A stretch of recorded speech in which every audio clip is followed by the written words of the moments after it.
ایک وکیل صاحب نے ایک استاد کو اپنا کنواں بیچ دیا۔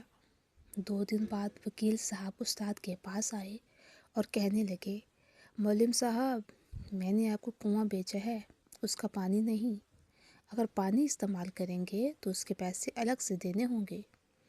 استاد مسکرائے اور بولے، جی بالکل، میں بھی آپ کے پاس آنے والا تھا۔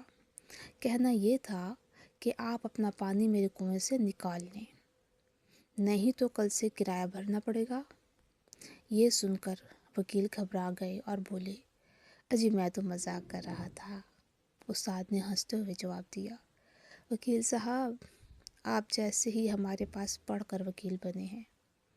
جو شاگرد اپنے استاد کی عزت و تکریم نہیں کرتا اور ان کے ساتھ ہوشیاری اور چالاکی کا مظاہرہ کرتا ہے، وہ اکثر منہ کی کھاتا ہے۔